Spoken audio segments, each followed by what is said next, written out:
Big Boss Malayalam season 7 ഏറ്റവും പുതിയ പ്രൊമോയാണ് ഇപ്പോൾ പുറത്തു വന്നത്. ആ പ്രൊമോയിൽ ലാലേട്ടനാണ് ആ കാര്യങ്ങളൊക്കെ പറയുന്നത്. അതായത് ഇപ്പോൾ നമുക്കറിയാം ഒരു സ്റ്റേജ് കഴിഞ്ഞിരിക്കുകയാണ്, ബിഗ് ബോസിൻ്റെ ഒരു സ്റ്റേജ് കഴിഞ്ഞിരിക്കുകയാണ്.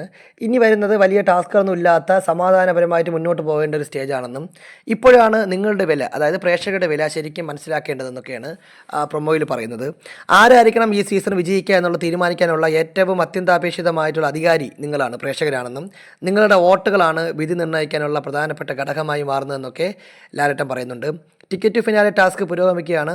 ആ ടിക്കറ്റ് ടു ഫിനാലെ ടാസ്കിന് ശേഷം മണി ബോക്സും അതിനുശേഷം മുൻ മത്സരാർത്ഥികളുടെ എൻട്രിയും എല്ലാം ബിഗ് ബോസിൽ ഉണ്ടാകും. അങ്ങനെ സംഭവബഹുലമായ ദിവസങ്ങളുടെ കടന്നുവരവാണ് ഇനി ബിഗ് ബോസിൽ സംഭവിക്കുക എന്നൊക്കെ ലാലേട്ടൻ പറയുന്നുണ്ട്. അപ്പോൾ അത്തരം കാര്യങ്ങൾ ആകാംക്ഷയോടെ കാത്തിരിക്കാൻ നിങ്ങൾ പ്രേക്ഷകർ തയ്യാറാണോ എന്നൊക്കെ ചോദിക്കുന്നുണ്ട്. അത് മാത്രമല്ല, അദ്ദേഹം മറ്റൊരു സന്തോഷകരമായ വാർത്ത കൂടി പങ്കുവയ്ക്കുന്നുണ്ട്. Bigg Boss Malayalam season 7 TRP റേറ്റിംഗിൽ ചരിത്രത്തിൽ ഇതുവരെ ഇല്ലാത്ത രീതിയിലുള്ള മുന്നേറ്റമാണ് നടത്തിക്കൊണ്ടിരിക്കുന്നത്. മറ്റുള്ള ഭാഷകളോട് കിടപിടിക്കുന്ന രീതിയിലുള്ള TRP റേറ്റിംഗാണ് നിലവിൽ മലയാളം ബിഗ് ബോസ് സീസൺ 7 കിട്ടിയിരിക്കുന്നതെന്നും അതിന് നിങ്ങൾ പ്രേക്ഷകരായ ആൾക്കാരോട് നന്ദിയും ലാലേട്ടൻ പറയുന്നുണ്ട്. എന്തായാലും മുൻ സീസണെ അപേക്ഷിച്ച് മികച്ച രീതിയിലുള്ള റേറ്റിംഗും അതുപോലെ ജിയോ ഹോട്ട്സ്റ്റാറിൽ നല്ല രീതിയിലുള്ള ലൈവ് വ്യൂവർഷിപ്പും ഇത്തവണ സീസൺ ഉണ്ട് എന്നുള്ളതൊരു പ്രത്യേകത തന്നെയാണ്. എന്തായാലും ബിഗ് ബോസുമായി ബന്ധപ്പെട്ട കൂടുതൽ ലൈവ് എക്സ്ക്ലൂസീവ് അപ്ഡേറ്റുകൾ കൃത്യമായി ലഭിക്കുന്നതിന് വേണ്ടി മല്ലു സ്പീക്കിംഗ് എന്ന നമ്മുടെ ഈ ചാനൽ സബ്സ്ക്രൈബ് ചെയ്യുന്ന കാര്യം പരിഗണിക്കുക.